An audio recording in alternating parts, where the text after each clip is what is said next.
trying that, and if worse comes to worse, we'll just have to we'll post the recording later. I'm recording it locally. Okay, perfect. Thank you. Okay. With that, why don't we get started? Hi, everyone. Matt Ramey again. It's great to see you all. We are going to jump in pretty soon to the presentation. I want to just start by asking. I know a lot of you have your videos on, and that's great. We'd like to actually ask that especially when we get into the conversation and the discussion, if people can turn their videos on, it would be really helpful, so we can all see each other as if we are sitting in the room together. Tonight's topic, we are going to talk about safety and resilience. This is a topic that's very relevant, as you know, for the city of Thousand Oaks, and very relevant for right now in the time that we're living in. Thousand Oaks has clearly had issues in the past with fires. There's fires burning throughout the state. We're dealing with the pandemic. There's been public safety questions all across the country, as we talked about at our last meeting. And so we're going to cover a really broad range of topics tonight on safety and resilience, including seismic safety, fires, policing, and many other topics. We have, as we get started, I'm going to actually turn it over to Melissa so she can quickly go through the Zoom instructions. We've done this before, so we can do this quickly. And then Andrew, if you want to pop up your screen for right now, that would be great, so that we can see, we can do the screen share. As this is coming up, you can just go to the full screen here, please. So the presentation tonight, so it's gonna be a combination of presentation and discussion for all of you. We're gonna try and do this because it's a lot of information. We're gonna do this in discrete chunks. So we're gonna have present on a couple of topics and then have an opportunity for questions. At a few points in the process, we're gonna have a poll everywhere, sort of an online live poll that you all can do to ask you all some questions. We want to make sure that we're all staying awake here and to get some feedback. So we're trying that. Let us know what you think of it. And then at the end, we're going to have a discussion. We have some discussion questions, and what we really want to get from this meeting is two things. One is we want you to understand the existing conditions related to safety and resilience in the city of Thousand Oaks. But more important than that, we really want to get your perspective and your ideas so we can begin to build goals and policies that will be included in the general plan. And so we want a sense from you of what you think the major issues are and what ideas you may have in order to address those issues. To the extent that we can actually get into solutions, if you have them, it would be really helpful for us moving forward into the process. So we're going to we have a relatively small group tonight, so I think let's try and keep this pretty informal. It's why we have a lot of breaks in between, and so please maybe hold your questions just for the breaks in the presentation. I think we have 5 of them, and then the discussion at the end. Okay, so let's go to the next slide. We've done the agenda. Andrew, next. This is always one of those hard things. Okay, next slide. Okay, Melissa.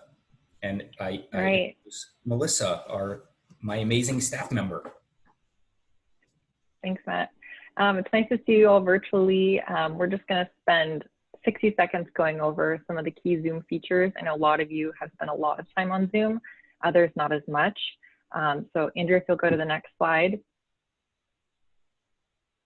So starting from the left-hand side of your screen, the first red circle just highlights how you connect your audio. Once your audio is connected, if you wouldn't mind muting yourself, you press that same button to unmute yourself, you press it again.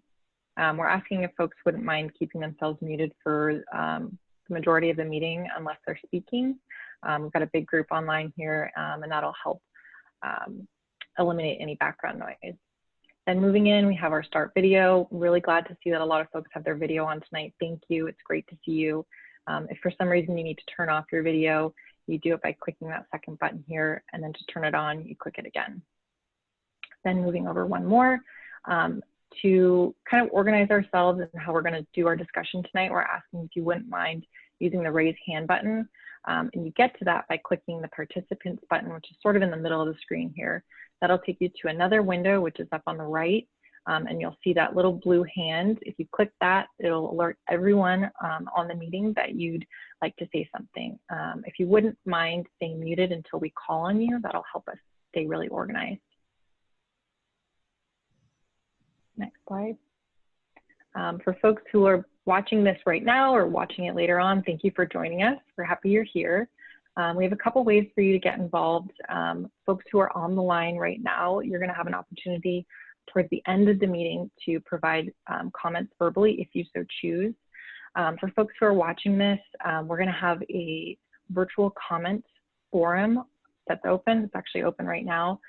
You get that link by going to the project website, which is highlighted here. It's toaks2045.org. There's going to be a link. It'll be active this evening and possibly into tomorrow. There'll also be an opportunity for you to respond to the polls that we're going to be doing for our GPAC members in the meeting tonight. Go to the next slide. And as Matt mentioned, we will be pausing throughout the presentation. So if you wouldn't mind holding your questions until we get to the question slide, that'd be really helpful. And we'll bring in any comments that we get from the public at that time as well. So that's it for me for now. I think we're passing it back over to Matt. Okay, back to me. And then, so we're not going to do a full round of introductions. I think you all know each other. We have on the call, other folks. So Melissa and I from Ramey and Associates. We have our usual suspects from city staff, Kristen, Michael, Ian, Tabitha, Kelvin, Kari, and then we have a couple of city staff members who, and did I say Tabitha? If I said Tabitha, I see you there. And then we have a few other staff members who are joining specifically for this topic. We have Helen and John and Graham from sustainability and safety and resilience. And so they're going to be here to make sure that we are keeping on track to hear the conversation and to provide some more in-depth knowledge about the city. And then the last two to introduce, and then I'm going to turn it over to them, are Joe Power and Andrew Hatt from Rincon. Rincon is a Ventura-based consulting firm. They are a sub-consultant to us on this project, focusing on CEQA, environmental review, but also safety and natural resources. And they are really the experts on safety and resilience. And so I'm going to actually turn it over to Joe Power, who's going to do a quick introduction of the topic, and then he's going to turn it over to Andrew, and then it will come back to me at the end to help facilitate the discussion. Okay, Joe, take it away. Thank you, Matt. Hi, Joe Power here from Rincon. As Matt mentioned, I'm going to go over some sort of background stuff, and then I'm going to hand it off to Andrew to go over the bulk of the material. The first thing, the topics we're going to cover tonight are safety and actually noise, which is sort of related to safety. It is a separate element of the general plan, but we're kind of lumping it in here as related to safety.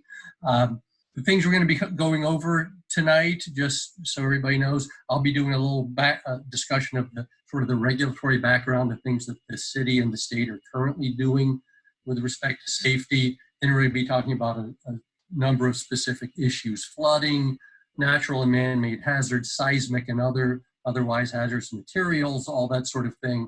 Then we'll talk about noise, and then climate change. This is obviously a new topic for the safety element, but it's an important one that state law is kind of pushing all of the cities in the state to cover. Matt mentioned we're going to cover policing, and then the one thing that I think the latest, I'm sorry to say not greatest issue that we're going to be covering that's a little bit unusual for general plans is infectious diseases. We're going to talk a little bit about that tonight in light of our current situation. So that's not kind of a traditional topic for safety elements, but we certainly think it's relevant today. Next slide, please, Andrew. So, safety planning in California. This safety is one of the 8 required general plan elements. Noise is another one. So we're going to cover two of the 8 tonight. The primary focus of safety, as you might guess, is to reduce the potential risks, death, injuries, property damage, and social and economic dislocation from exposure to a variety of hazards. Wildfires, floods, droughts, hazardous materials, climate change, infectious diseases, and the like. The focuses are on, as you can see here, vulnerable populations, and of course, coming up with mitigation strategies to avoid hazards to the degree possible, and then when that's not possible, to develop appropriate response plans to natural hazards or man-made hazards that occur. So, next slide, please. Resiliency planning. This is kind of the newest topic that we're dealing with in general plans. Well, one of the new topics, and this is I think we were all seeing climate change is already affecting the state in a number of ways. Wildfires, extremely high temperatures the last few days, drought conditions, and the like. Obviously, things like sea level rise as well. Not as much of a concern here in Thousand Oaks, but certainly elsewhere in the state. The state legislature recently adopted SB 379, which requires local governments to incorporate climate change adaptation and resiliency planning into the safety elements of general plans. So that's one of the things we're going to be doing as part of the update of that element. Of course, there's an increased focus on the long-term preparation of communities for climate change. Now, one of the resources we're going to be looking at quite a bit, there are a lot of them out there, but a key one is this fourth climate change assessment from CalAdapt. This is sort of a consortium of agencies at the state level and provides kind of a guidebook for doing a comprehensive evaluation of vulnerabilities and adaptation and developing adaptation strategies for a whole host of different topics that may be affected by climate change: energy, water resources, wildfires, biodiversity, public health, and the like. Next slide, please. Now, in Thousand Oaks specifically, there are a number of plans in place as well. The county has a hazard mitigation plan that was adopted in 2015 and has an update that's underway and expected to be approved in 2021 as we go through this process and almost surely ahead of the general plan. That hazard mitigation plan provides strategies for addressing emergencies for a whole host of issues, the same ones I kind of just mentioned. It's seismic, it's flooding, it's hazardous material spills, all of those things. This provides a comprehensive plan for how those are to be addressed if and when those types of emergency situations occur. There's also what's called the Emergency Operations Plan. That's a city plan that was adopted in 2020. That was an update to a 2014 plan. This one is really aimed at addressing the city's response to really unusual emergency situations, not just your standard emergency, but really huge catastrophic things. The Woolsey fire, and when it occurred almost concurrently with the borderline disaster that you had, that kind of thing where it's a very unusual situation, and the idea is to make sure that the city is prepared to respond to very unusual and large situations and multiple situations. And I believe that most recent update was in direct response to some of the events that the city experienced just in the last couple of years. The city also has a sustainability plan for its municipal operations. It was adopted in 2018. That includes some 150 or so strategies aimed at improving city operations with respect to, say, resilience to drought, addressing power outages, dealing with water supply emergencies, and that sort of thing. And then last down at the bottom of the page is the COVID-19 emergency declaration and executive orders. The city did declare a local health emergency. I believe that was in March of this year, and has issued a couple of executive orders, one aimed at kind of relaxing delivery hours, and another that imposed a moratorium on evictions. Again, it has kind of been imposed over here the last couple of months during our current crisis. Next slide, please. Now, a couple of other items, the Ready Ventura County and VC Alert. These provide planning information about emergencies and response. And the VC Alert is really aimed at alerting residents as to emergencies and providing information about how and when to evacuate and that sort of thing in the case of any sort of man-made or natural disaster. There are a couple of programs that the city has adopted aimed at kind of traffic safety. The Neighborhood Speed Awareness Program, which is aimed at slowing traffic through residential neighborhoods in particular, and the Safe Routes to School program, which, as its name suggests, is aimed at providing safe routes for kids to walk and bike to school hopefully without being run over. So that's what that's all about. And then lastly, we have the Metropolitan Water District has a number of programs aimed at water conservation, the Be Wise Water Program, and things like a turf replacement program that provides incentives for people to replace their water-consuming turf with more drought-tolerant landscaping. Next slide, please, Andrew. Last one for me. Lastly, the city is working on a climate action plan that they're calling the Community Environmental and Action Plan, CEAP. That is going to supplement the general plan update with some specific strategies. That plan is moving forward sort of in conjunction with the general plan. I think what we would anticipate is that it will, obviously we want them to be consistent, but the general plan will probably provide more general direction, and then the CEAP will provide more specifics as to how those policies we've identified in the general plan will actually be carried out. You can read more about that, as you can see on the Climate Action website that you can see listed at the bottom of the page. With that, unless there are questions about any of this, I'm going to hand it off to Andrew to go through the specific topics.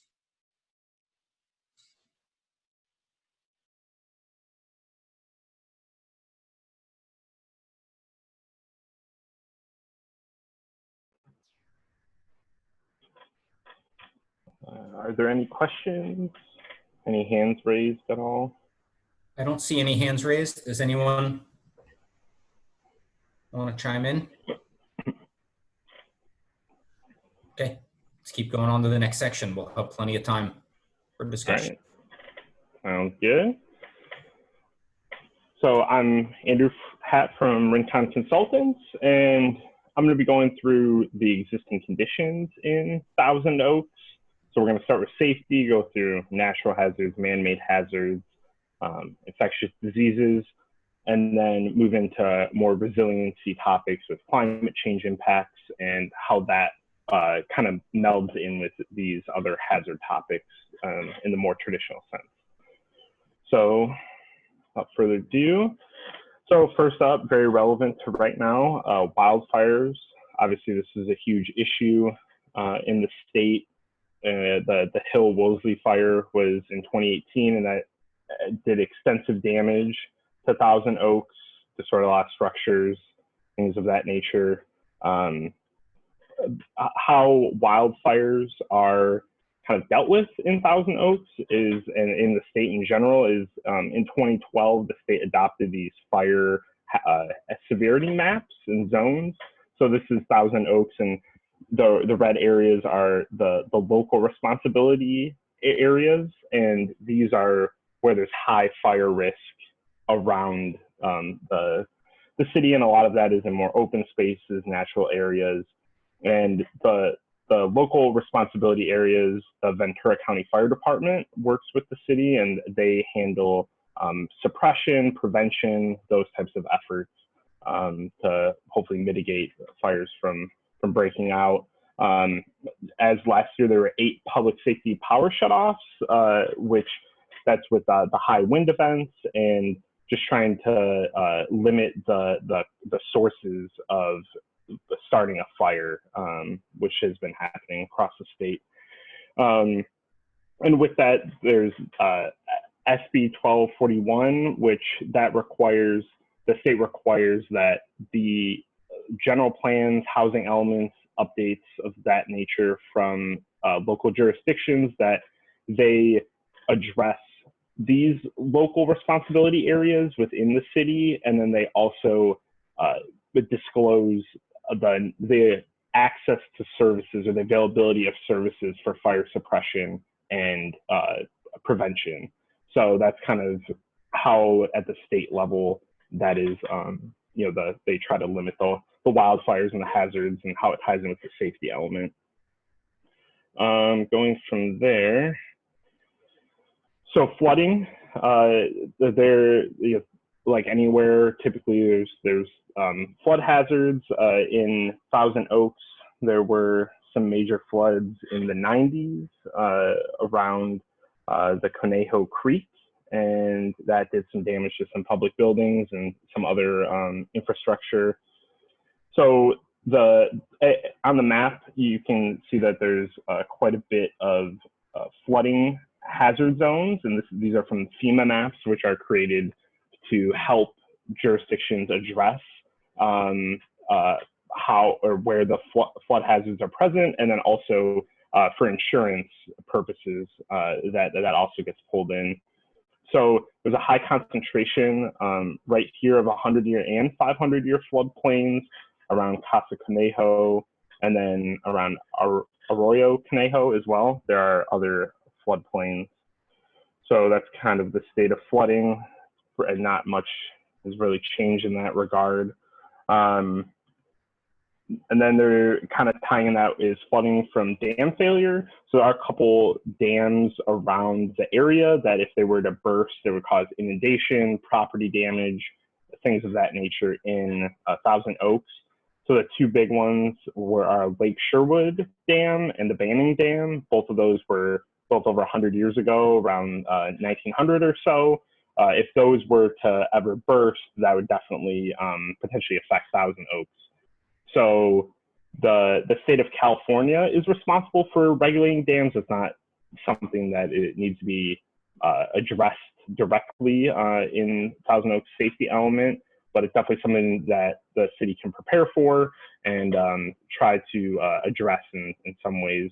The state inspects the dams, and then they give recommendations to dam owners to try and keep them well maintained and things like that. So that's kind of it for dams. Moving into earthquakes and seismic activity. Obviously, this is an issue around the state. There's always a risk. There's a history of earthquakes nearby. San Fernando, Northridge earthquakes. Those were both 6.7 magnitude earthquakes. And the two major faults shown on the map here are the Boney Mountain faults and the Sycamore Canyon fault. Those two are the major faults in the local area. And the city of Thousand Oaks in their current general plan have a number of different measures requiring engineering studies, and with the California Building Code, there's construction requirements and things of that nature to try and limit the risk of massive damage in the event of an earthquake. And kind of with that, the effects of earthquakes, one of the biggest issues is liquefaction, where the ground will just kind of if it's not well settled sediment, it'll kind of cave in. If there's buildings, those will collapse, cause one of the leading issues of damage as a result of earthquakes. So here on this map, you can see that there's a high concentration, a line here of a liquefaction zone right in the center of the city, and then also in the northwest pocket of the city. And then similarly, landslides. So that's falling massive soil or rock that can be caused by improper modification of slopes, high gradient areas on unstable surfaces. So there's a pretty high concentration of that on the northeast side of the city, and there's a lot of natural areas over there. Similar trend in the northwest. And the current safety element for Thousand Oaks has a variety of measures in place already, drainage designs to limit creating new hazards, new unstable slopes, guidance for areas, and also setbacks from unstable zones.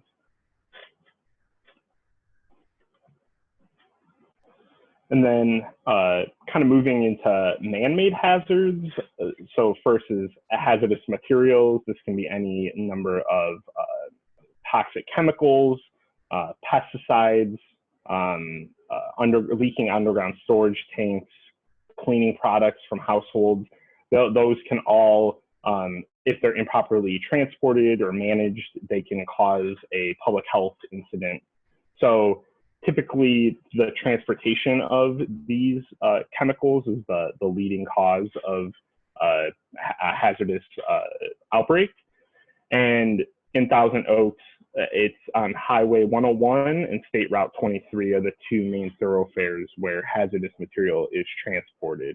And there's about 100 and 200 trucks per day that pass through Thousand Oaks along those routes. And those are based off California Highway Patrol numbers. And also on the map here, you can see the 15 active cleanup sites in the city's sphere of influence. And there's over 200 inactive or closed sites as well.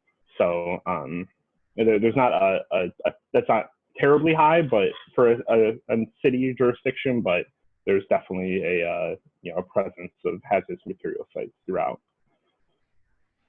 And then the management of these hazardous materials. Obviously, the state has regulations for these hazardous materials moving across the state, down highways, things like that. The city, though, it does operate a household hazardous waste facility for small businesses and residents to bring their waste to help properly manage that as discarded. And hazardous materials is managed primarily at the county level by the Environmental Health Division. So they have a large hazardous materials program. They also have requirements for any business that is handling hazardous materials above a certain threshold, that they have to submit a business plan of how they are managing that material and how they will get rid of it, remediate, things of that nature, if anything were to occur, any incidences. Ventura County has a hazardous materials emergency response plan that was adopted in 2014. And there was also a management plan that was adopted in 1986, which is pretty old at this point, but the Thousand Oaks adopted its own policy and implementation document as a part of the general plan to kind of work with the county. And the fire department, I think I'm jumping ahead. Okay.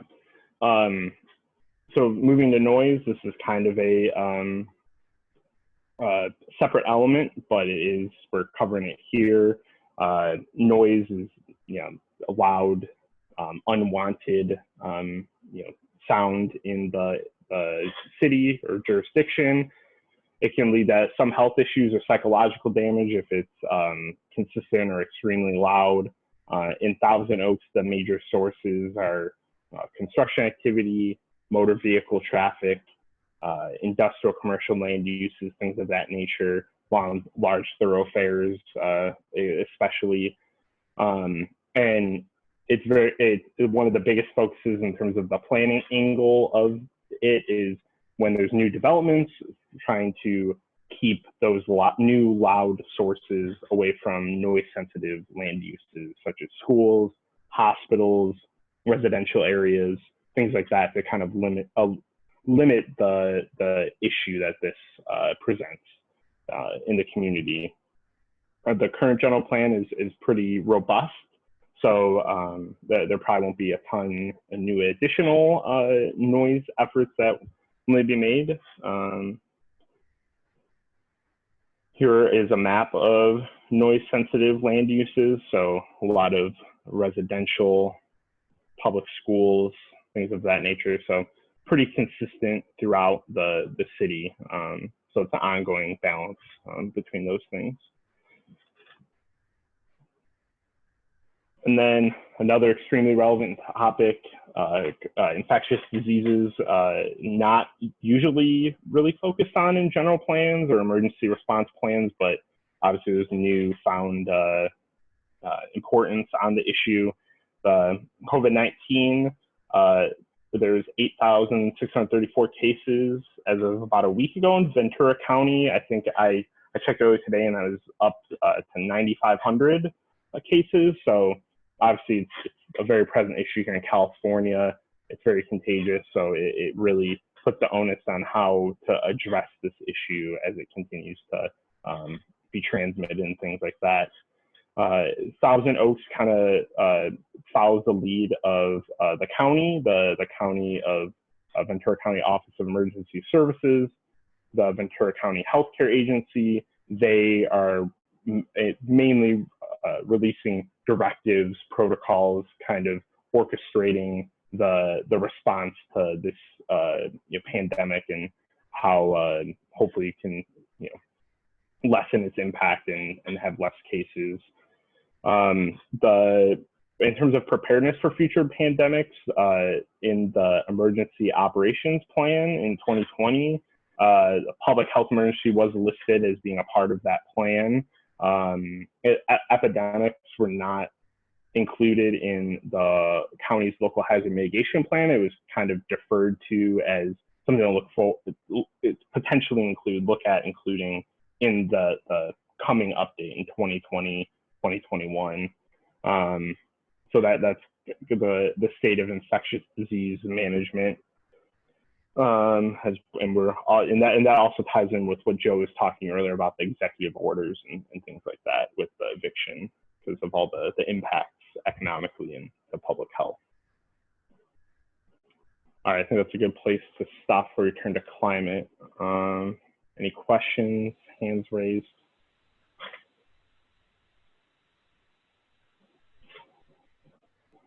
Okay, I'm not seeing anything yet. We do have a hand from Victor. I just have a question on the hazardous. Are there timetables of like when those are expected? Do those numbers go down every year? I saw the stats of where we are now, but is that something that is on the rise or is on the decline? This is Joe. Was that about the hazardous material sites? Yeah. Well, it said there were cleanups, right, going on? Yeah, ongoing cleanups. To be honest, I don't know whether those are increasing or decreasing. That's a good question, though. We could probably dig into that a little more deeply and see if there seems to be any trend in that regard. It would kind of surprise me if there was any substantial increase in that sort of thing. To be honest, I'd say this is not, for the most part, a major concern in Thousand Oaks. The hazardous material issues are usually of greater concern in older industrial communities and things like that. I'm not trying to discount the issue, but it's not the kind of thing that I'd say we typically think of as a major concern in Thousand Oaks. I would classify most of those cleanup sites that we show on there as relatively minor ones.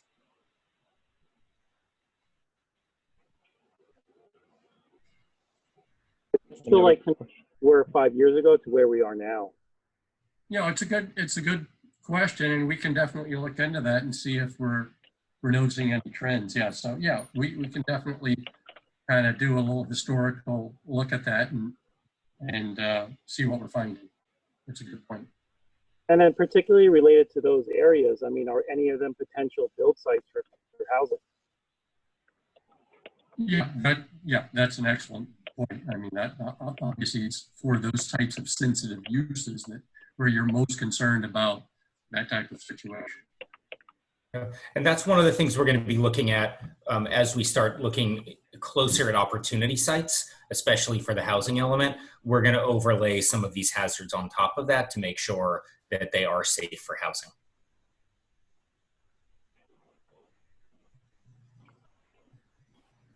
Okay, were there other questions? Or Melissa, should we move to our, if not, we can move to our poll anywhere. Yeah, so we have 2 polls tonight. We're going to launch our first one right now. So you're going to see a new screen pop up in front of you. It's got a question and a number of multiple choice answers. The question is, how prepared do you feel for future wildfires compared to before the Hill-Woodley fire? Do you feel the city is prepared? And your options range from very prepared down to not prepared at all. We'll pause here for a few seconds while we get our responses in, and then we'll share results and we'll be able to see how the group is feeling.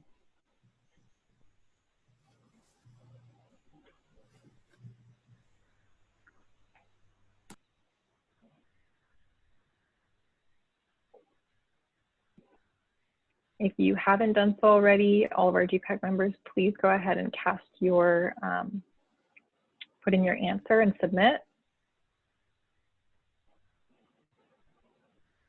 Okay, we will close this now.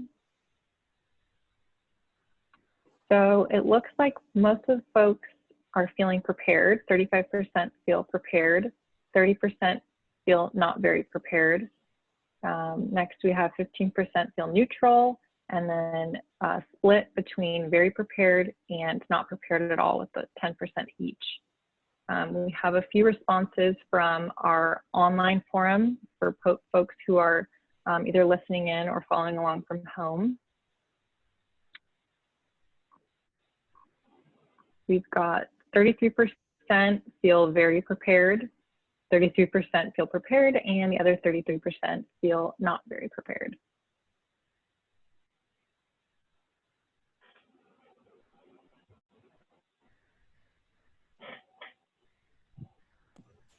All right, Andrew, back to you. Actually, does anyone? We actually have one more. Oh, sorry, go ahead, Melissa. I was going to say we have one more poll at the stopping point, but Matt, finish what you were going to share. I was just going to, we have a poll later, correct? Yeah, we have a total of 4. Yeah, we have one more question here, and then we'll have 2 more throughout a presentation before we get to our discussion at the end of the meeting. I was going to ask if anyone had any comments or anything they wanted to say, you know, did the response for other, you know, the overall responses surprise you all in any way? Well, I'll jump in. I would say from my standpoint as Joe, that doesn't surprise me that there was sort of mixed result there. My guess is that people feel, and rightly so, a lot less prepared than we thought we were a couple of years ago. I think we realized with the changing situation how you know, that we thought we were in better shape than we really are, is my guess. If I could just comment on that, I would certainly be interested in hearing from the members. I find it kind of surprising we've done so much work in the last 3 years. So I'd be interested to know if the people that are commenting about being prepared or unprepared are saying it as an individual, or is it they feel the community is unprepared? Just some comment would be helpful to hear that. And Graham, do you want to introduce yourself and your role in the city? Oh, sorry about that. Yeah, my name is Graham Watts. I work in the Public Works Department. I'm an Emergency Services Manager, and the Emergency Operations Plan and other related documents I'm responsible for. And like I said, we've done a lot of work in preparedness and follow-up action after action reports. Similar to what Ventura did with the Thomas Fire, we did the same with the Woolsey Fire and the Hill Fire, and several other incidents that don't make the headlines. So I'm just curious if there's any feedback from the group specifically to individual or community preparedness, what their thoughts are. Thank you. Graham, you win the prize so far. Your question got 5 responses. So let's start through those responses in order. Darren. Yeah, hi, thanks. Yeah, I think the city of Thousand Oaks is, I put prepared. We can't stop the fact that there's mountains on both sides of this city. I was actually shocked by the fact that when the fires, the Woolsey Fire rolled through Agoura Hills and Thousand Oaks over about thousands of houses and thousands of businesses. At the end of the day, I saw burnt hills and standing buildings. So the fact that our buildings aren't made with oil dipped, kindling, it's stucco and Spanish tile. I was actually surprised there wasn't more damage. I saw the firefighters out there doing what they could. The street organization, we can't stop fire, guys, right? So I think the city of Thousand Oaks, which was the question, Graham, so thank you, is doing a fantastic job, and they have to, because we're surrounded on both sides of us by hills that could have fire. There's only so much you can do. I think the building codes and other things have done a great job of saving so many buildings that could have been burnt to the ground. So the fact that they weren't, I think, is a great thing. Great. Thanks, Darren. Yeah. All right, Rory, you're next. Yes, actually, and Graham, you did hit right on that was my first reaction when I saw the poll. Wait, who am I answering for? And actually, I said prepared for both myself. Actually, I call myself very prepared. And I think the city is prepared. I really, again, you mobilize an emergency operations center, you have plans in place. But as Darren mentioned, and I could wait till we get to mitigations, but I think we do have a greater obligation to really have a big public information program on structure out hardening, because when the wildfires come, they're in wind events. Typically, they're wind-driven fires, and the embers go miles and miles. So, whether we have a program for the city to help homeowners put in ember-proof roof vents, clear away to sort of a house-by-house inspection of how we can actually mitigate against embers coming in and catching houses on fire. But you're right, Jim. We were very lucky in the last big event that we didn't lose structures. Okay. All right. Chase. Okay, so during the Woolsey fire, so where I live, there's a lot of people, very low car ownership rates. Quite a few seniors and the disabled. There were people who just were not able to get out, and I think that's a concern, getting people transported out of areas that are that are heavily dense but don't have where people don't have cars. That was an issue in the area. Also, I live in, that area had not burned. I mean, as far as anyone can see in the history of the city, or even before incorporation, this area had not burned. So it was kind of a shell shock for people in the area that this happened. And second, when the evacuation centers, they got them open very quickly, but they also filled up very quickly. One filled up and then they opened another one, and there was a bit of confusion, because some people were being told, well, it's full, but they were not being told go to the community center on Moore Park Road, because they were coming to the Global Center. It was full, and there was a bit of confusion there. I know there were people who were struggling to find the evacuation centers where they could take their large animals. And there were some people who were told to go all the way to Woodland Hills. And it ended up being full there. And the problem with that was there was still space at the community center here on Moore Park Road. And so it seemed like there was a lack of communication there. So I put unprepared, because I think the fire hit in an area where there were quite a few people who don't prepare for that. And I think that's something to look at too, people who were not expecting fire. I mean, how do we prepare them to prepare for that? All right, thanks. Fred. Yes, I put prepared, and I was thinking of the community's response, or the city's response.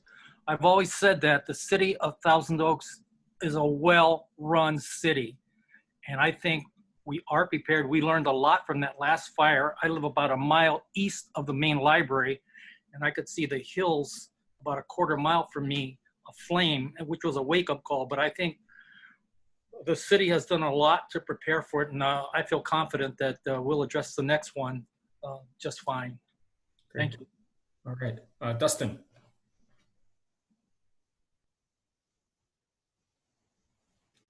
Dustin, you're on mute.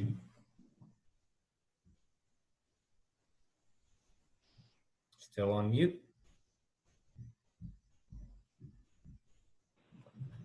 Can you hear me? Yep. Hello? Oh, Yep. I guess I have to take it off mute on my phone and on the computer. Yeah, I actually put less than prepared, and that was really more based on the Woolsey fire. I'm not intimately familiar what the city's been doing since the Woolsey fire, but in part, I think that goes back to maybe doing a little more public education, because the community, I think, really needs to understand how to prepare and how to react to those emergencies. But from the Woolsey fire experience, you know, I live in the Newbury Park area. Our entire area was evacuated almost at one time. I personally lived about a 2-minute walk from the emergency evacuation center where they're telling everybody to go. So then all the freeways were packed and people couldn't get out because everyone was told to leave at the same time. Even in areas that I really, at this point, the Hill Fire had already kind of passed our house in Newbury Park and was headed almost towards the Malibu area. And so all the opportunity for fire had already kind of passed our neighborhood, but everyone was being asked to evacuate at like 2 in the morning. So I think definitely some more strategic emergency evacuation orders, a little more on the ground would help. And my big issue is with I think there is ways to at least mitigate the fire and doing some sort of strategic, you know, fire breaks. And maybe that's a controversial issue to go in and do fire breaks, but if everything burns, then the whole nature burns anyway. I know where the Hill Fire burned, kind of in behind Newbury Park and Dos Vientos down to Malibu, that's the 3rd time it's burned since I've lived here for about 16 years. So every few years it burns and comes through and burns the whole area. And so we don't seem to do anything about fire breaks. And, you know, I've talked to other people in other parts of the state and the country where they look at doing strategic grazing, they look at doing, or some sort of other strategic fire breaks, kind of working with your fire department and obviously working with biologists and environmentalists to try to, you know, find spots that, you know, are kind of that helping with the fire without having too much environmental damage.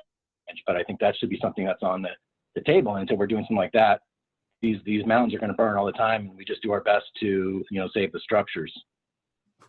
Yep. All right. John Brooks, why don't you introduce yourself too?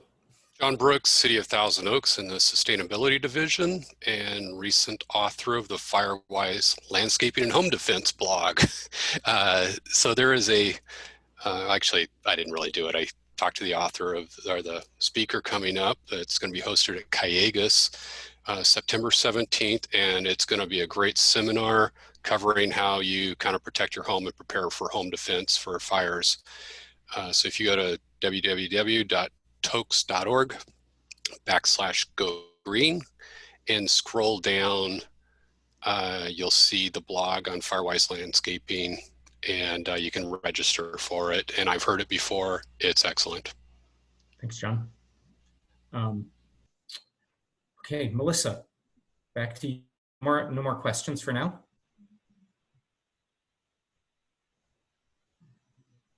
All right, thanks everyone. We have one more poll here. Launching it now, you'll see another screen pop up. This question asks, how important is it for the general plan update to extensively address infectious disease through planning and/or programs in light of the COVID-19 pandemic? Your options again range from very important down to not important at all. We'll wait here for a few seconds. Go ahead and put in your response and we'll share the results with the group.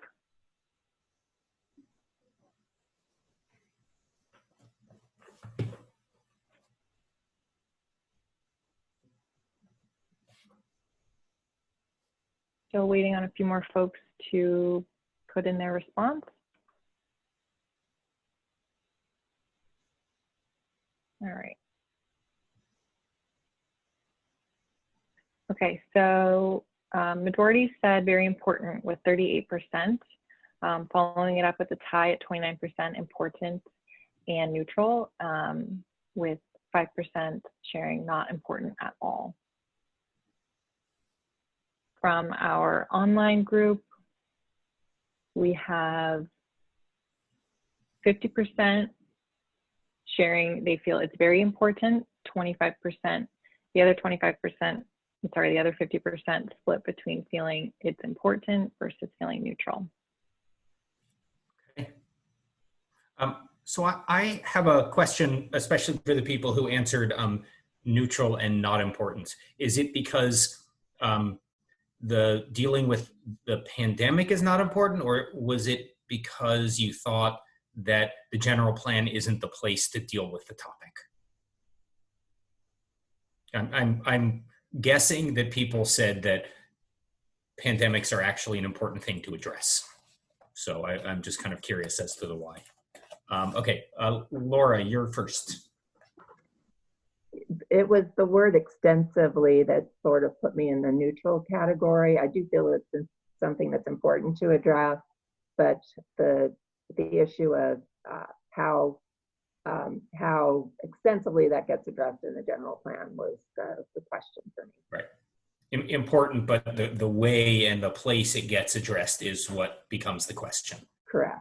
Yeah. And I think that's a really important way to think about lots of topics, which is the general plan the appropriate place to deal with it or not? Okay, let's see. Rory, next. Right, and I just felt that it's a bigger than Thousand Oaks issue. I'm not sure what we could do just in our bubble that would be different than what county health or the state health or World Health Organization would be assisting with. Mm-hmm. Okay. It'd be interesting to explore a little bit because it is so fresh in our minds. So maybe in the discussion we can think about, are there things the city can do for topics that maybe are much broader? And are there things that the city can do in order to address those issues? Okay, Melissa, any more questions now? That's it for now. All right, great. Okay, so Andrew, I'm going to turn it back over to you for the next topic. All right, sounds good. I'm going to exit out of this poll window here. Before you go on to the next topic, could I just make a couple concluding comments real quick on the two topics? The comments I appreciate having to do with emergency management was certainly appreciated. A couple of them just for clarification purposes. The gentleman commented about the Hill fire. I also live in Newbury Park, and that area is part of the Sycamore fire, also burned. And it will burn again. And thankfully it was burned. Otherwise all of Dos Vientos would have been inflamed. Thankfully the track, the path it followed had lost most of its fuel. But in terms of fire breaks, while certainly a good idea, that's open space. And open space is nothing the city can touch or mitigate in any way having to do with fires. So there's several comments in the past about removing brush and modifying the open space, and you simply can't do that. But we're constantly working with the fire department and other agencies to monitor or control what we can. And then as far as the other comments, seniors and disabled, absolutely a work area for us. The evacuation centers, it was a very difficult, perfect storm with wind, heat, multiple fires, exhaustion from the borderline. I mean, we had everything happening at once. So usually we have one fire and one area of the city and evacuations on the other. In this case, we had freeways closed. We had everything going at one time. So it was pretty amazing. But in what I did hear from everyone is more education, more outreach, and more structure hardening. So I certainly appreciate all of that. And I would also mirror the comments about the pandemic, that yes, it's more of a county statewide issue, but locally we can implement measures that support what the county is proposing. And we are already doing that. In fact, this meeting is part of that because of what we're doing virtually. So I certainly appreciate the comments. Yeah, thank you. And you know, one of our challenges with safety and with these topics is that we always end up with the best ideas after a major event happens. And so how do we do our best to plan ahead? And that's where the resilience comes in. It's the preparation and then the resilience of how you respond afterwards. So again, just sort of food for thought with that we can keep thinking about. Okay, Andrew, back to you. Great. So it's a perfect segue there for the next section, which is going to cover the existing conditions for resiliency. So there's a variety of topics, and you'll notice that a lot of these tie in directly with the existing safety hazards that were just covered. So the intersection between climate change and the impacts of climate change on all these existing hazards is really this cross section that I think is going to be more and more important over the next couple of decades here. So in Thousand Oaks, as with across the state with climate change, the average temperatures are projected to increase pretty significantly by the end of the century.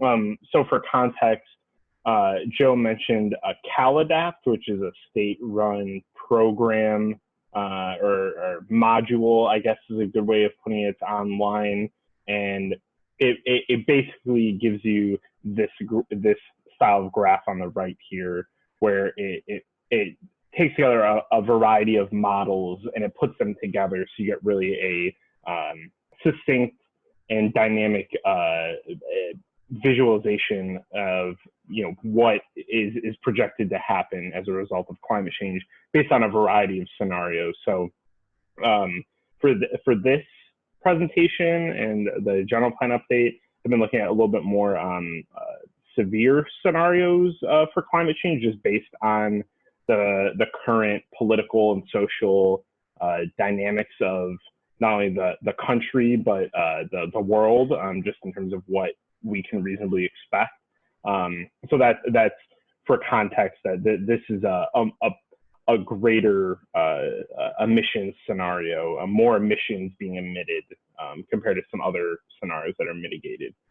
So in this scenario, in terms of temperature, there could be a 4 to 8 degree Fahrenheit increase by the end of the century, which would have, it doesn't sound like that much, but it has enormous impacts, especially because the temperature has already been shown to have increased in Ventura County and Thousand Oaks compared to the observed annual maximum temperatures that we're seeing since the 1960s and that time period. So as this trend continues, and if it does continue, there's going to be impacts to water and energy demand, more people using AC, more people using water in general to cool down, whether it's their plants. There's a lot of different aspects there. Energy supply availability, very relevant to right now with the rolling blackouts that we've seen. Just the demand, more people want energy for AC. That also impacts energy costs, the public health, heat-related illnesses, heat stroke, respiratory issues, which we'll cover on a little bit more here, and ecosystems could be severely impacted as well from increasing temperatures. So that's something that as general plan updates continue, this one, future, how does Thousand Oaks address this issue, and how do you build resiliency into the community? Extreme heat events, very similar. You can see there's a pretty strong future projection in terms of the number of days. I think there's about projected to be, I think, the average heat wave is going to be up to 4 days compared to about like a half of a day from the past. And the number of extreme heat days are projected to go as high as 90 days or 50 days, per year by the end of the century. So that's days that I think the threshold is 94 degrees Fahrenheit. So that's the number of days above 94 degrees Fahrenheit. That's kind of what this is looking at. And the impacts of this are very similar. These heat waves will be longer, generally hotter, and they'll be happening more frequently. So that ties in with the temperature and the impacts of that on the community. And then that kind of brings into precipitation and drought. So drought kind of a result of, it's intertwined with heat waves, higher temperatures. Precipitation overall, it's very interesting. So that the total annual precipitation statewide in California is, the trend is basically the same on average in terms of the projected amount of precipitation total that's going to fall.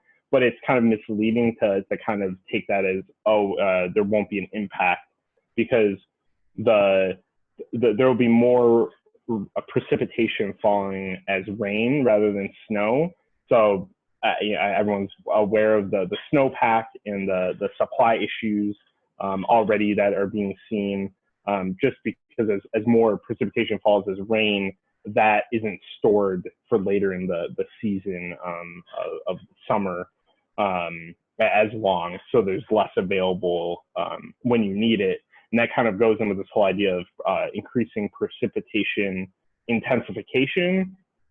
So the amount of rain will be the same overall in terms of the annual total. Relatively, it'll be similar, but that rain will fall in a smaller number of days, and it'll be more falling at one time. So between more of it falling as rain and then more of that rain coming down at one time or in one storm event, that causes difficulties with water supply in terms of the baseline that a lot of these systems were designed around the state on. That kind of gets a little bit murky. The soil generally will be, there'll be like higher variability in terms of how much rain there is. So that dries out the soil. That can create more flash flooding risks to go to the flood hazards tie-in, have agriculture impacts. And so there's a variety of issues that could impact people's safety and public health, access to water. All of that stuff is tied together, and something that is definitely becoming an increasing issue and kind of make some of the safety hazards that are present right now worse, or potentially worse if they're not properly addressed through adaptation resilience measures. And then that brings right into going back into this conversation about wildfires and the cross section between that and air quality. Generally, air quality is projected to get worse as a result of climate change, notwithstanding wildfires. Just generally, as the air is hotter, it creates an environment where pollutants are more able to freely float, form, things like that. Ozone gets worse. There's a lot of different air pollutants out there that will get worse as things get hotter. So then when you mix in wildfires, as we're seeing now, I'm in the Bay Area here in Oakland, and the smoke is hazy, can't really go outside. There's a lot of public health risks, just with respiratory issues, heart issues, as wildfires continue to get more intense, longer, more frequent. Those issues become more and more constant and ever present. So, how can the general plan for Thousand Oaks try to address and mitigate some of these issues? And that's not even getting into the property risk of just wildfires in general. So that's the climate portion. I think there's one more portion of the presentation after. We've got another poll. Okay, yeah, let's go to the poll. That started some good conversation. All right. We just launched our third poll. This question asks, which natural disaster or event are you most concerned about in the city of Thousand Oaks? Options are increased temperature and extreme heat events, or precipitation, flooding, and drought, or wildfires and air quality. Give this a few seconds and then we will share our results.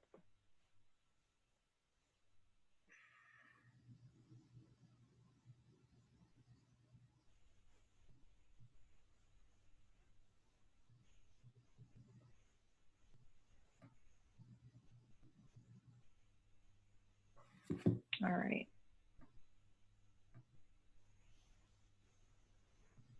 So no surprise, 58% shared that wildfires and air quality are their top concern, followed by 38% with increased temperatures and extreme heat events. 4% sharing that precipitation, flooding, and drought.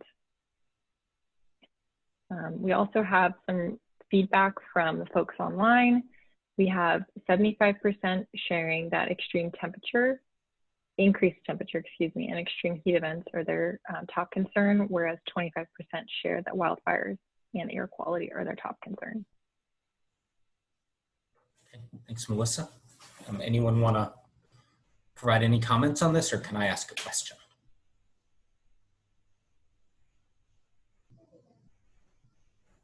All right, I'm going to ask my question then.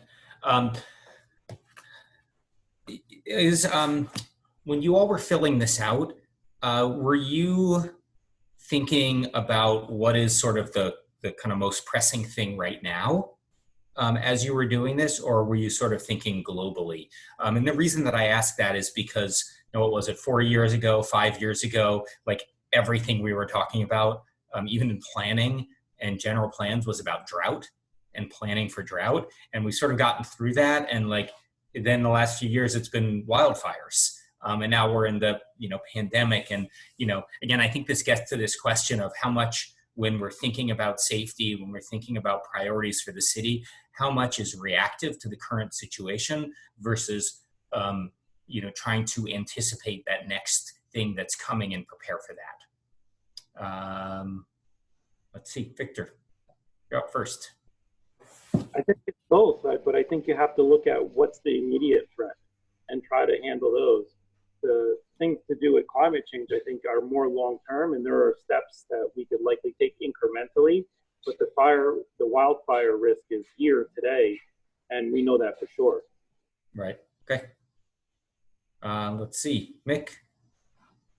Yeah, I think that I had answered it, that wildfires, because I think the nature of the question was, what is it relevant to Thousand Oaks? And I think just the nature of the question does sort of say the wildfires are the things we can have more control to prevent in our given areas versus increased temperatures, which I think are a big issue we all ought to be contributing to the solution for. But I think one thing that can be helpful is if we do know it's a real, as I think you were saying, Matt, we sort of sometimes plan for the most recent things we've had to go through and don't look ahead. The whole thing of planning is to look ahead and be prepared for the things that maybe haven't happened. What can we as a city do to help do our part or contribute the best? Understanding the impacts of increased temperatures and global warming. So it's important for us to think about and plan for, but I think the wildfires are the things that I think we all feel we probably have more control, immediate control over. Yeah, Mick, I thought that was really well said about how we plan for the now, we see the now, but we're planning. We need to think ahead, and it's actually really interesting. And one of the reasons I asked that question is because if you actually go and look at state legislation for general plans, they're constantly adding legislation for the event that has already happened. And it was flooding for a while, and then then it was drought, and then it was wildfires, and it's all like, okay, we already had that. We need to think about these next ones, and in the discussion, I want people to think about what is that next one we're coming to, and how do we plan for it, or does it not matter, and we just have to plan for responding to any event? Okay, Chase. Okay, well, I picked the extreme temperatures and the heat events because, once again, this is an aging community. And in the summer when it's really hot, you may have some seniors who will not use their AC because they are, they don't want to run up their electricity bill. And I think how we can tie this into the general plan, something that we can do maybe a little bit easier is tied in with housing, maybe make it where it's possible to have a density bonus for developers who incorporate, solar panels into their newer buildings, because there is the street I live on, there is a public housing authority building where they did include some solar in the building. And some of the people over there that I know, it has helped them with their electricity bill. And, you know, air conditioning, it's no longer a luxury. You know, you actually need it as much as you need heat in the winter. And I think that we really have to plan carefully when it comes to energy, and also when it comes to energy, maybe look at how clean energy companies could come into this city and be viable. Okay, thanks. And that's Chase, a good plug for our September 24th meeting, which is going to be all about sustainability. And so that's a good tie-in for both of those together. Darren. Hey guys, yeah, a lot of great comments there. I agree with Mick and Victor. I think I looked at the question as more what we can handle in the general plan, which is what we're talking about. I think you can do a lot of mitigation. You could say where evacuation zones are when it comes to fires. I think we learned from one of the earlier meetings, Matt, the highest pollution in we're a pretty clean city, I would say, compared to a lot of places in this world. I think the 101 freeway had the most of the pollution. We're not going to reroute it, and we're not going to change the trucks driving by. So there's only so much you can do in a general plan. There's plenty of laws that we have, emissions laws and all these other things that. So from a general plan standpoint, which is why we're here, I think that's why I chose wildfire and some other things we have a little more physical control over. Obviously, everything else is important, but that's why I answered the way I did with the wildfires. Thanks. Thanks. All right, Nick. Yeah, so I picked extreme heat events. Not to downplay fire, I literally evacuated Ventura during the Thomas Fire to Thousand Oaks, and that's how I ended up here. So, and then evacuated the Hill Fire to a place that became a Woolsey Fire evacuation zone. So I just bounced all over the place from fire. So I'm not going to downplay fires at all.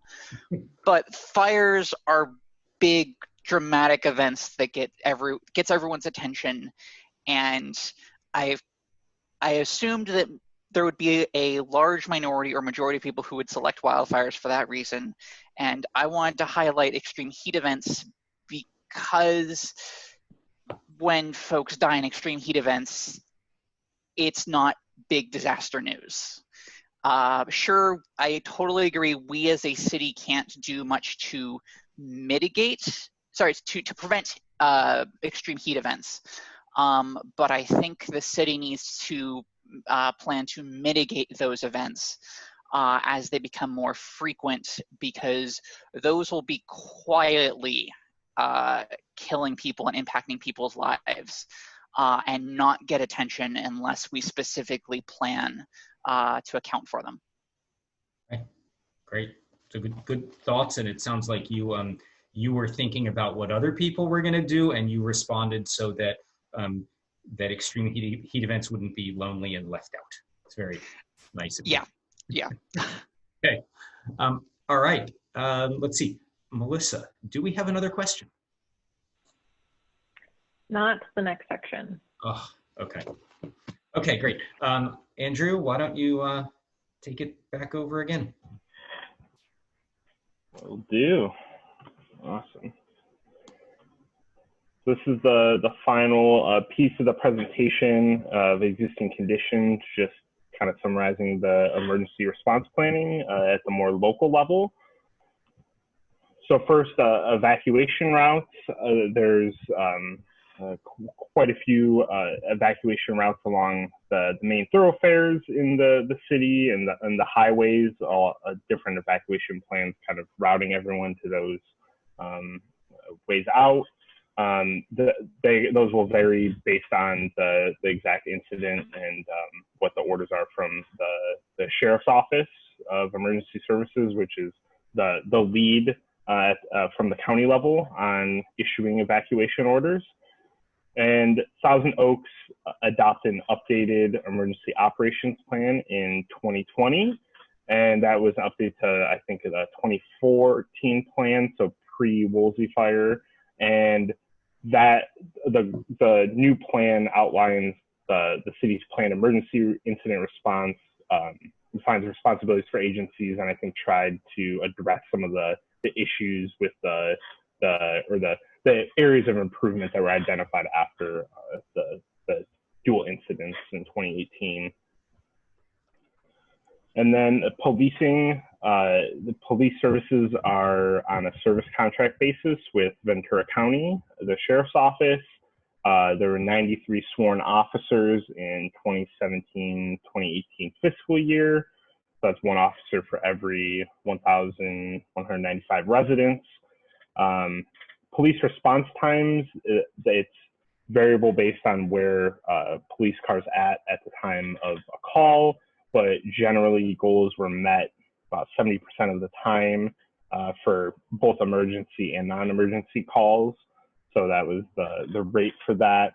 And then on a budgeted operational cost is about $30 million in 2017-2018 for a per capita rate of $232.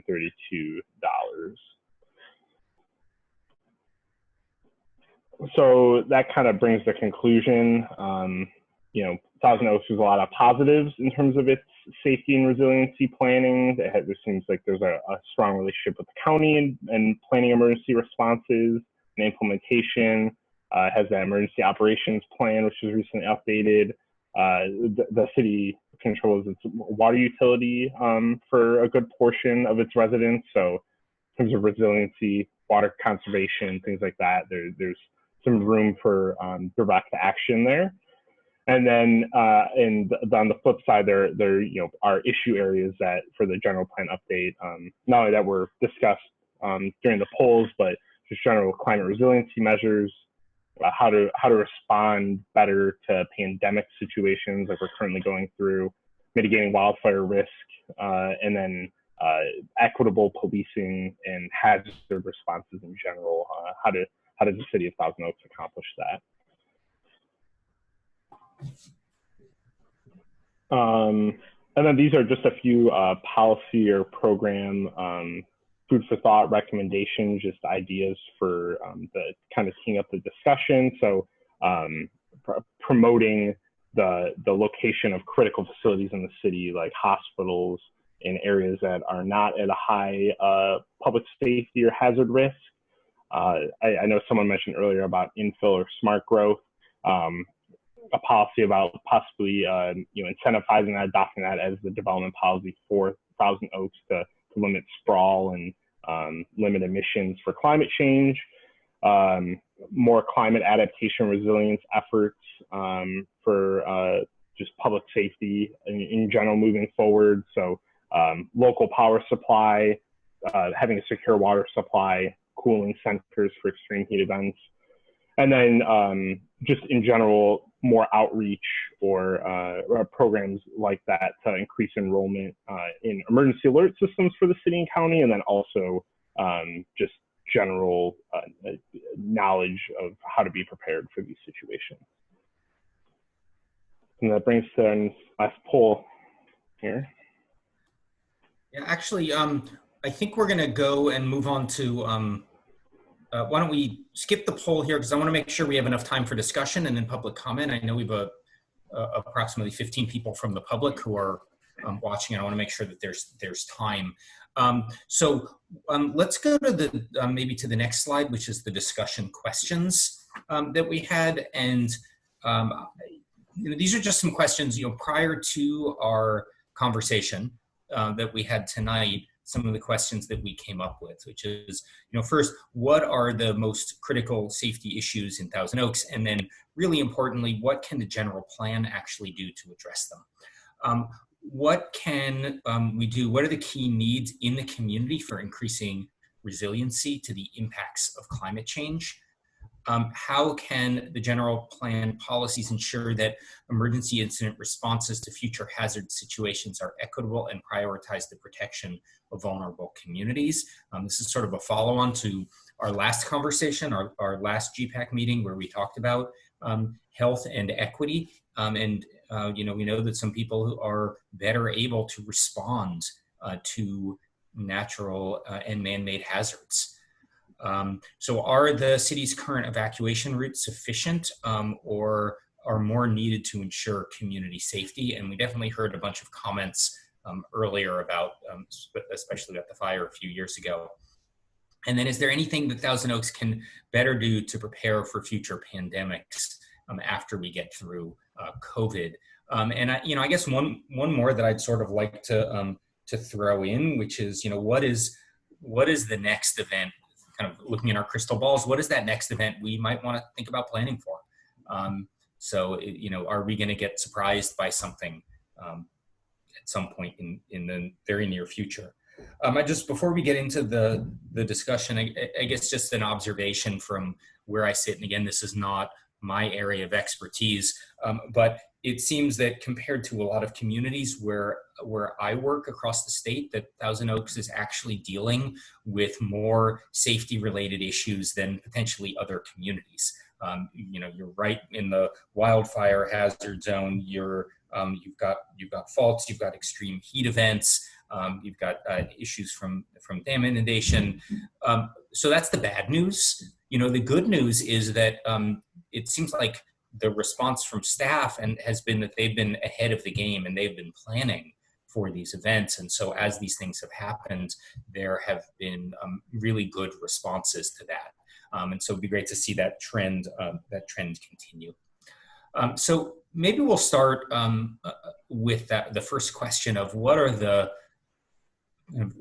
most pressing issues? Is there anything that was missed in terms of safety in what we presented this evening? And then for the most pressing issues, what can the general plan actually do to address them, especially considering how much the city is already doing? All right. Let me just add, if I could just add into that. Yeah. Part of that, don't forget the issue of noise. I know we didn't spend a lot of time on it, and we actually think you do have a pretty good noise element already. But if there are noise issues that we need to be aware of, we'd like to hear about those as well. And I like that you're actually kind of quiet and hard to hear when you're talking about noise issues. Okay, Mick, you're up first. Well played, Matt, on the noise. It had to be said. So I think obviously the critical ones, they're the ones that are at our attention, and the ones that we think happen happen the most frequently. And obviously we're in an area where wildfires occur on an annual basis, and they happen to be occurring more frequently. So it's it's a critical safety issue for us. There are a number, I think, and I don't know what the other other potential safety issues might be. The ones where we get surprised are the ones that, of course, haven't happened, but might happen in the future, but they likely would happen at a low likelihood, to where like low probability. We just don't know about them. You can't plan for everything. Mm-hmm. But what we can do potentially is look out to say, are there things that aren't affecting us now that could be low probability? Should we list those out and at least have put a little mind share and planning to think, how would we kind of address that so we would have some nominal things in place if those things happen? I know when I was on the Planning Commission back when 9/11 happened, so terrorism was one of the issues that all of a sudden became up in attention. It's kind of faded from our memory on those things. That doesn't mean it wouldn't happen again. It doesn't mean that domestic terrorism wouldn't happen again. There's a lot of passions being thrown around right now politically, and would those spark into things that could lead to safety issues in the city? Doesn't mean that they're going to happen, but they might be worthy of a little bit of listing out some of those things, which I'm sure the city probably already does, but just having a little bit of getting you to think a little bit outside of what normally is right in front of you to figure out, okay, we've thought a little bit and we've kind of figured out if this happens, here's kind of how we would address it. So Graham, can I put you on the spot here? To what extent has the city listed out, as Mick had said, listed out and thought about these things, and then kind of said, okay, this event is similar to what we already experienced, and therefore we have a plan? Well, as Mick noted, you can't possibly plan for everything, but you can plan and expect that there will be another disaster, because there always is. We're in California. Surprisingly, I haven't heard anyone mention earthquake, so get ready, because that's next. And we will have several fires. Now, to give you a sense of planning, about 2/3 of Thousand Oaks around it has been burned. We've identified areas that have not been burned. And we're anticipating that they're next. And should that happen, we're making contingencies for evacuations, for planning, for communications all the time. Now, certainly, the pandemic has taken a lot of our time now in addressing that ugliness and that situation countywide. So that has created opportunities for us to operate virtually. So instead of meeting people in evacuation centers or having staff run to an emergency operations center, we'll be doing this virtually. So we're learning to operate without the traditional type procedures we've used in the past, which is opening up a whole new field for emergency management. So there are a variety of things going on all the time, and planning for all of them is quite challenging. But as many have noted, it's education, resilience, and follow-up. And as you've said, as Mick clearly noted, years ago, it was terrorism. Now it might be pandemic and fires and heat waves, but in 6 months that will change. No one is really talking about earthquakes right now, not just on this group, but throughout. And we have them every single day.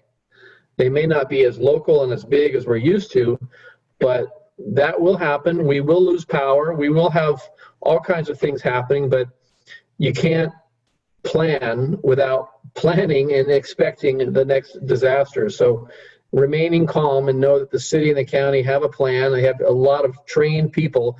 And let me just conclude by saying the Woolsey fire was a devastating event. But if you look at how many homes and structures that were not destroyed, that's a direct result of an amazing fire department, truly amazing fire department that did a spectacular job in the worst conditions, in addition to the sheriff's department. So that $30 million to the police department is well deserved in my view, and something similar to the fire district as well. So those are just some thoughts. Thank you. And I'm going to, I think, circle back to you with a few questions in a minute. So don't go away. Dustin, you're next.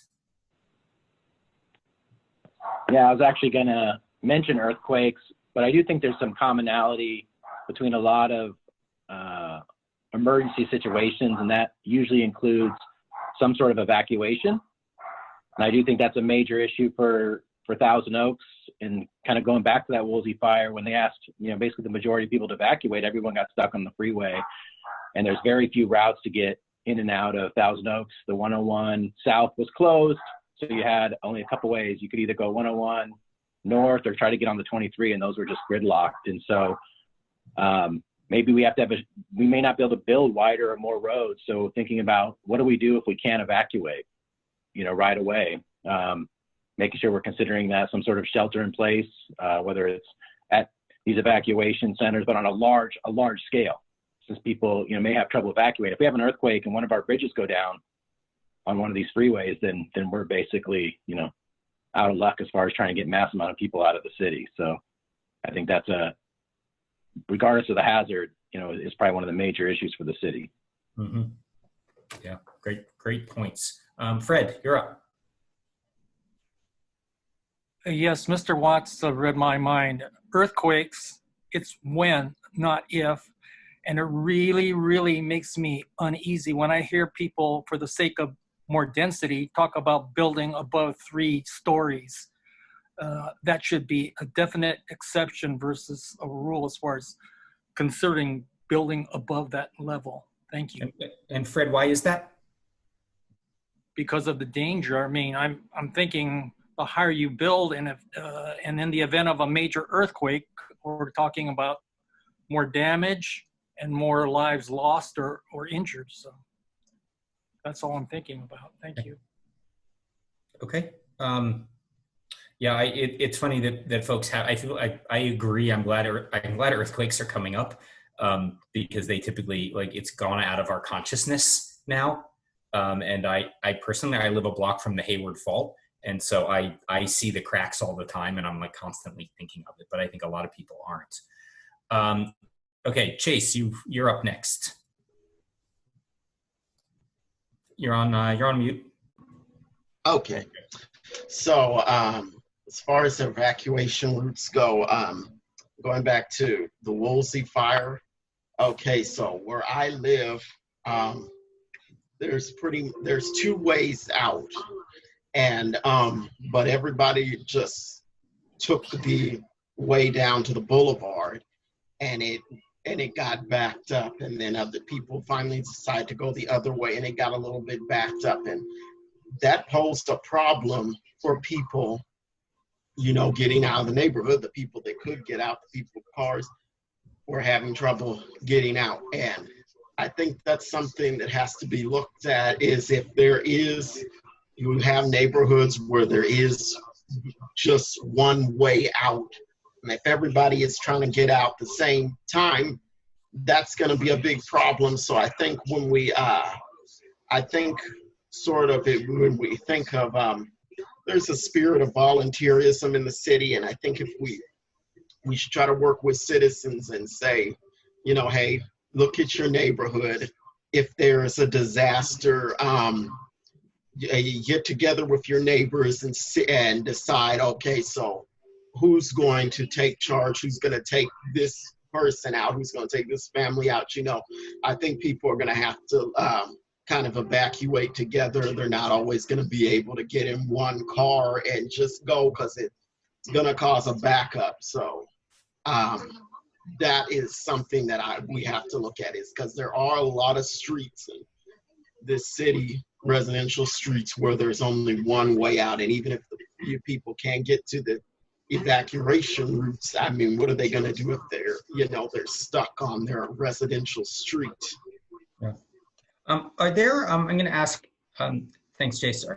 Are there things that, activities or policies or strategies you think that the city should start to think about for climate change and resilience? You know, this is a topic, you know, Mickey brought this up. It's like, this is a very long range topic. And it is the exact kind of thing we should be thinking about in the general plan, because we can be proactive now rather than just reactive to an event. So is there anything that we can think of in terms of how we can prepare for climate change, for the extreme heat events, for the increased storm events? Is there anything that we can be doing now to prepare for that and having the general plan? Rory, you're up first.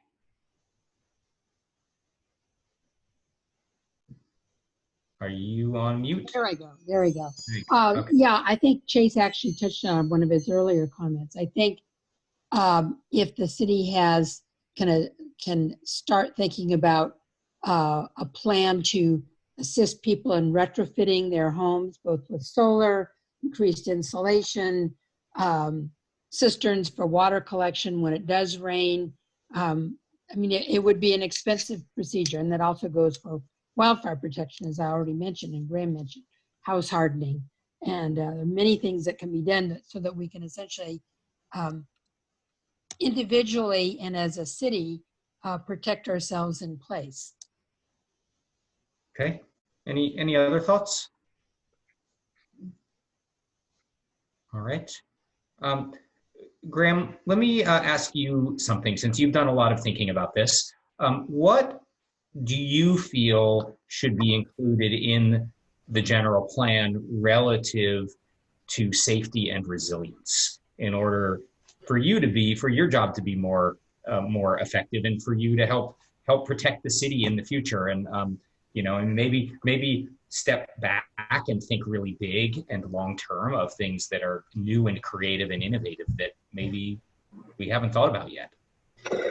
Well, you know, the whole fail to plan and plan to fail participant process all weighs on the individual. So individual preparedness is number one. And for those that are not prepared to leave their home in 10 minutes with their go bag, and do not have 2 exits throughout their neighborhood on where to go, do not know who to call or who can call them from out of state, don't know what to do and where to go, is a huge challenge for government, because government gets a lot of heat for not being responsive enough. I will be a defender of local government as being the most responsive, but the fire department isn't going to knock on your door and ask you if you're okay early on. They're going to ask you late in the process. You need to be ahead of that. So when you ask that question, it's almost like any other type of city service. Where would you put it? I would put it in the forefront with public safety in everything. It's almost like every time you go into a building and go see a theater, do you look at for the evacuation routes? You probably don't unless you work in public safety. But what we could do is do a better job educating and reminding people to think about safety. So my overall response would be intertwine public safety, individual preparedness response in every aspect of all programs in the general plan. They're all related. And one quick example would be power. We're going through these heat waves. We need to have contingency powers in place. We need to have more solar battery storage in place. We need to be self-sufficient. We need to be off the grid as much as we can. That's just one area. And then you could keep going with fire and earthquakes. So it's a huge topic, and it's not something that gets top billing until there's an earthquake. So let's pray there isn't one. Well, let's pray when it comes, it's not bad. Because as you said, it's coming. Okay, and then, oh, Helen, I see your hand raised, and you should introduce yourself. You will be front and center in the next GPAC meeting, but go ahead. Yeah, I'm the sustainability manager at the city, so I don't want to talk too much about mitigation of climate change, which will be one of our topics next time. But I did want to say something about resilience, and that's that, the key functions that people would have trouble doing without for extended periods of time are things like water and energy, probably electricity supply, obviously food, those critical things. If you don't have electricity supply, you can't refrigerate food, and that doesn't last very long. So one of the things that I would encourage people to think about is how might the city become more resilient in those areas. And one of the things that we don't really have control over is, right now is our water supply is all imported water supply. And if that was cut off for any reason, whether that was an earthquake up north or an earthquake closer to home, or any other act that might disconnect that, it's really important that we look at local water supply as an alternative, at least some small amount that would get us through some kind of extended period of cutoff. And likewise, our electricity, we're connected to the grid. Very few people have the ability to go off grid. To do that, you would need to have solar and batteries. So the question is, should the city at large be looking at ways to have a more local resilient supply that would help the community in the long run? And I have a question. Are the city's emergency shelters off the grid and self-sufficient? They have diesel generators, and all of our critical operations have diesel generators. So they can operate for a number of days, I believe. I don't know exactly how long off those generators, but we are looking at our wastewater treatment plant, for example, as having the ability to run off grid through self-generating power and through battery storage. But that's something, that's one particular facility.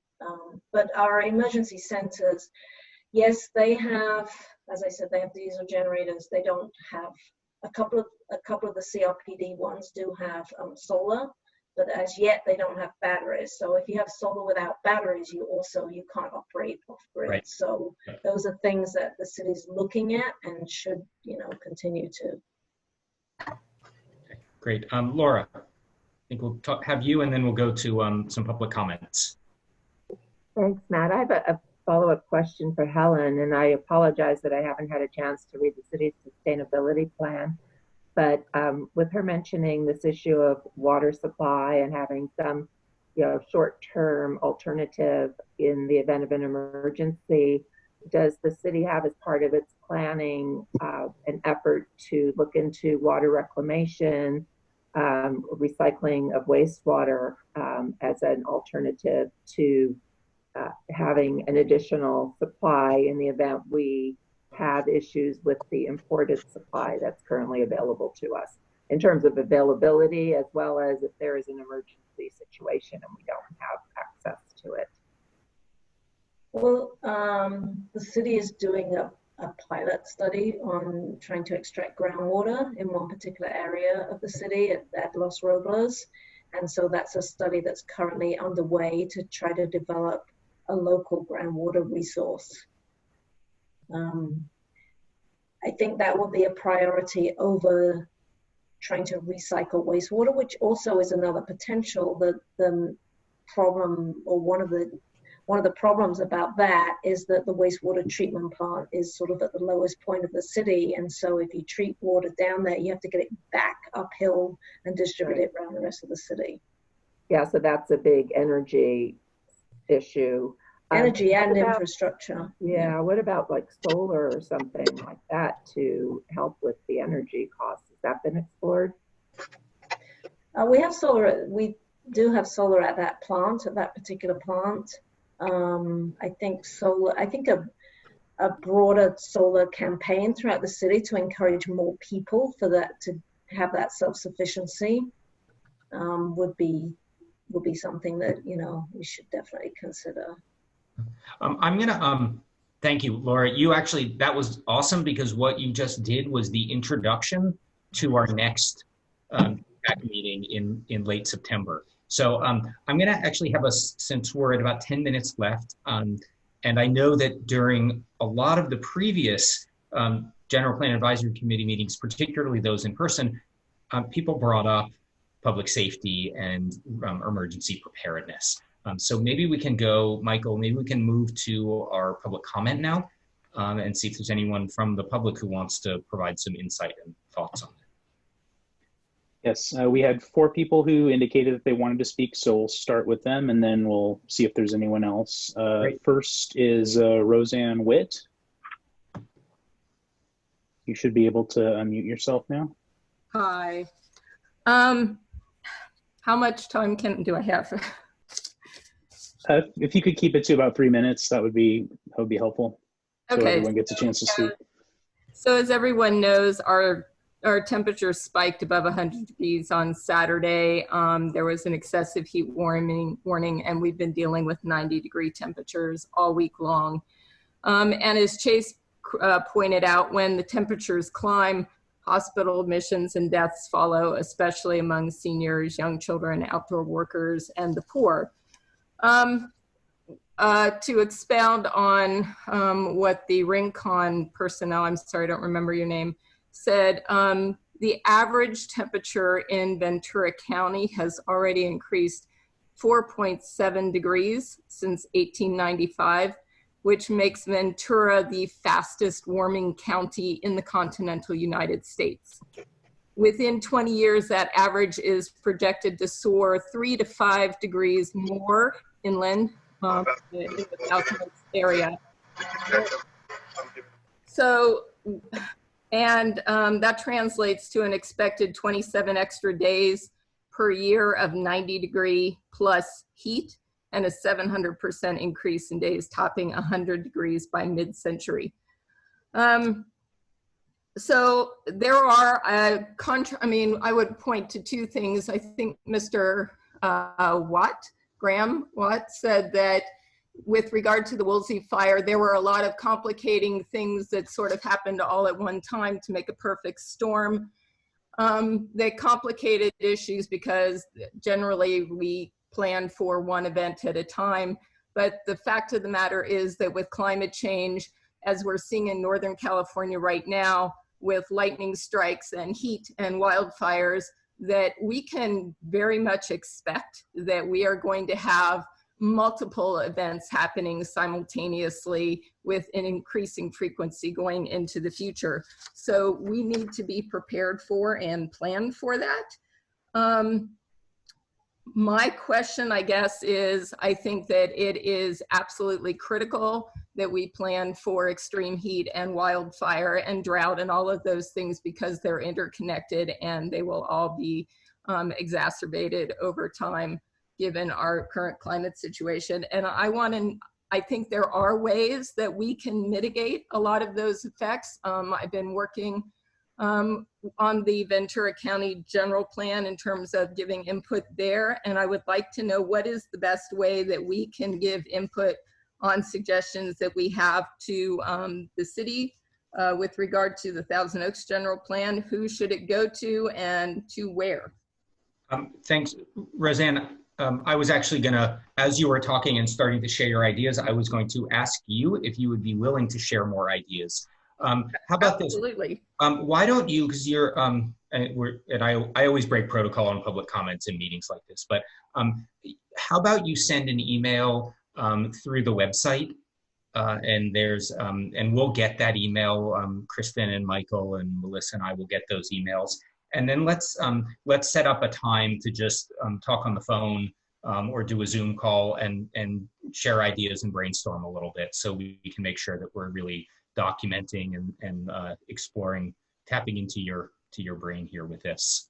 That'd be really helpful. In the past, when I've submitted ideas to the website, there's never been any, it's always been unidirectional. How does one go about setting up a follow-up?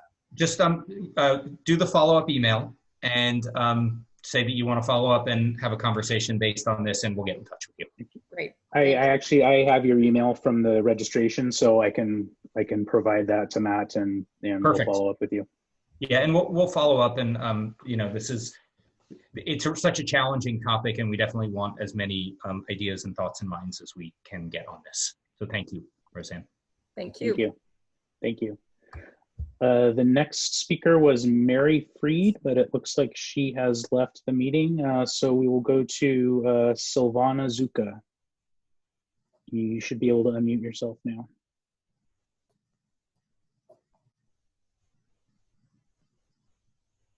Hi. Hi there. Yes. We can hear you. Okay. First, I'd like to say Roseanne is awesome, and she is a wealth of knowledge, and I'm so glad that you're going to be listening to her. Then I have one comment and one question. With COVID, it is hard I know it's hard for you guys to get community involvement and engagement, but I'm really concerned because I've heard some folks that would normally be involved in the meetings and anything that's going on. They say, "Oh, you lost me at Zoom," and they just can't handle it. So, you know, I know it's hard, but I would hope that there's some way to try to get them involved.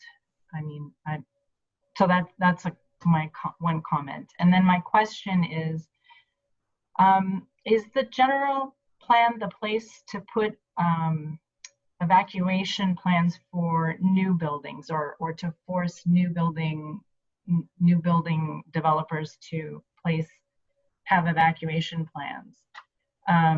For instance, if it's a high density building that's being built, shouldn't they have to submit an evacuation plan rather than it being requested as part of an environmental report by a citizen? Yeah, thank you. So who at the city wants to answer the evacuation from multifamily buildings and higher density buildings? Well, just from a general perspective, that's part of the whole planning process in terms of any type of multifamily through the fire department. It's all a condition of planning. Beyond that, it's more of a sheriff's department and city function in terms of process and follow-up. So it is captured. I don't know if it's the perfect location for general plan, but it should certainly be referenced. Yeah, I think, Graham, I think that's right. It's not the general plan should reference it at a high level, but there's already a lot in place in the California Building Code and the Building Safety Code about evacuation and how to get out of buildings. And so that's relatively well covered. I think it could be better, but it's typically in the conditions of approval of a specific project. Right, but it's not getting out of the building. It's once you're out, because if they put a massive development in a place that's already gridlocked, trying to get out, evacuate, then you're just exacerbating it. So community, so that would be at the community level, the community evacuation, and to a certain degree that's in the general plan, and to a certain degree it's in the emergency operations plan, the emergency preparedness plan. Okay, so then does that get, I don't understand then, is that part of what a builder has to ensure that there is a plan? I mean, it seems like no, not as part of, like, and we're gonna have to move on after I answer this, but for a specific development project to ensure that there's a plan for people to get onto Highway 101 and then get out of the city is not related to a specific project. That's a citywide. Okay. And if I can just really quickly address the other part of your comments also. We share your concerns that, this is not the most ideal way to be engaging people. This is, and we've said all along, the GPAC meetings are one way to provide input on the process, but certainly not the only way to do that.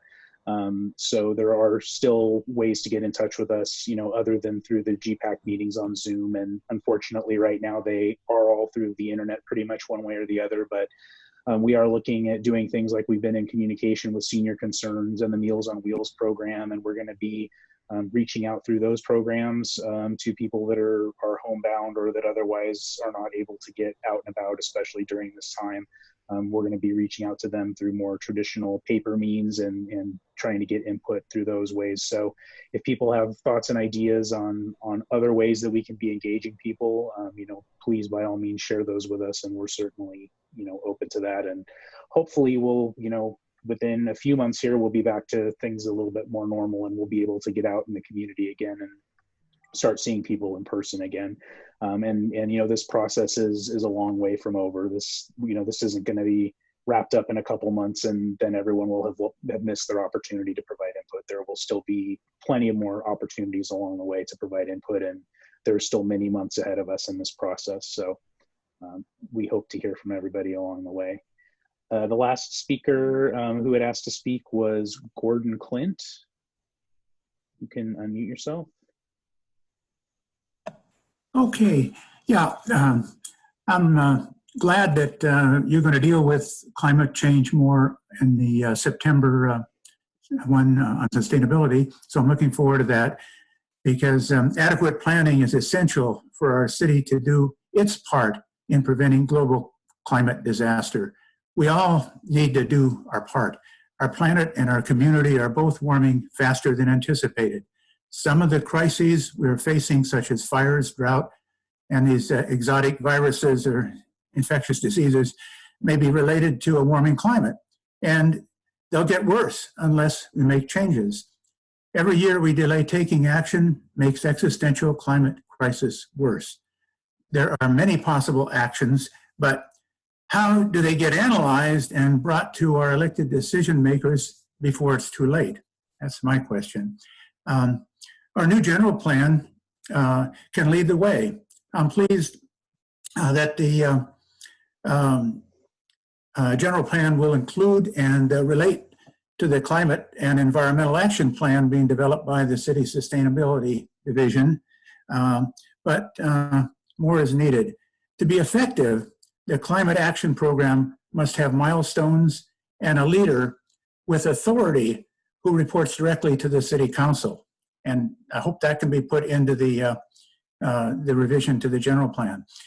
I believe that the general plan must call for a City Climate Action Office with a director who has expertise in solving climate problems, and a climate advisory committee composed of volunteers knowledgeable about climate change science. The Climate Action Director would lead discussions with the committee about ideas for reducing greenhouse gas emissions and other climate risks. The director would then bring the committee's recommendations to the City Council for consideration and action. And if we don't have somebody that's really focused on climate, we're not going to be able to do our part. And I think everybody really on this planet has to take this seriously and figure out how each community will do their part of this whole global problem. So I thank you. Thank you very much, Gordon. Yeah, please join us at the next meeting, and please come with as many ideas as you can. I know that Helen and her team are really interested in hearing those specific ideas. Okay. Melissa, we have a couple of comments from the web, correct? Yes, that is right. Yes, so we have 2 comments from the actual presentation themselves. I'll read those off now. One was, thank you for hosting this meeting. The other one was related to preparedness for wildfires. This person mentions that they think some of the evacuations were parking lots rather than evacuation routes. And then we have one comment for official public comment, which reads, reduce development and stop encroaching further into areas that are susceptible to wildfires, promote electrification of new buildings and retrofitting of existing buildings to reduce greenhouse gases. Thank you. Okay. I see a GPAC panelist, GPAC member has their hand up, but real quick, I wanted to make sure there were no other members of the public that wanted to comment. If so, if you could raise your virtual hand real quick. All right, I'm not seeing anybody. So we'll go to, looks like Fred has his hand up. Yep. Just real quickly, whoever thought from the city to include the public in all these meetings was a great idea for buy-in and more heads put together to make suggestions that I've just heard. So I think that's a wonderful thing, and especially for transparency. Thank you. Welcome, thanks. Thank you, Fred. Okay, any other comments from the GPAC before we close? Okay, seeing no hands. Andrew, if we could go to the next, maybe if you could hit the next slide, please. Next. All right, upcoming GPAC meetings. As I alluded to multiple times, our next meeting is September 24th on sustainability. This is actually personally a topic that is near and dear to my heart, so I'm really looking forward to it. We're going to have Helen and her team helping to lead this meeting, and then a couple of Raymond Associates staff members who are experts in sustainability. Prior to the meeting, I would like everyone to spend a little time starting to think about what sustainability means to you, because the definition of sustainability can be very broad. And so what does it mean to you, and what does a sustainable Thousand Oaks look like? How do you measure it? How do you implement it? How do you know whether you've achieved it, and what needs to happen in order to get there? The next meeting after that is going to be on October 22nd on arts and culture. We are planning a Parks, Open Space, and Conservation meeting either for November or for January. The Thursday of November, where we're supposed to have our meeting, is actually Thanksgiving, and I don't think people want to have a meeting on that day in November. And then in early December, we'll come back to the land use alternatives. We've partially put off land use alternatives, as you know, so that we can try and not do this meeting virtually, and fingers crossed we can actually have an in-person meeting. We were hopeful when we did this months ago, but I'm a little less hopeful now. But we are going to need to get back into the land use conversation, and that will be in early December. As always, thank you everyone for your participation this evening. If you have follow-up thoughts or ideas, if you have any more comments on these discussion questions, if you have any more questions you want to ask our team, please let us know. Please reach out through Kristen, and she can get you in touch with us. And we really appreciate all of your time again this evening and great conversation. And we look forward to talking to you again on sustainability in September, on September 24th. Okay, with that. And then a special thanks, actually, before we go, a special thanks to Rincon, Andrew, and Joe for all of their hard work in this, as well as Graham for his input tonight. Okay, so with that, thank you. Everyone have a good night, and we'll see you in about a month. Thank you, everyone. Bye. Thank you. Bye.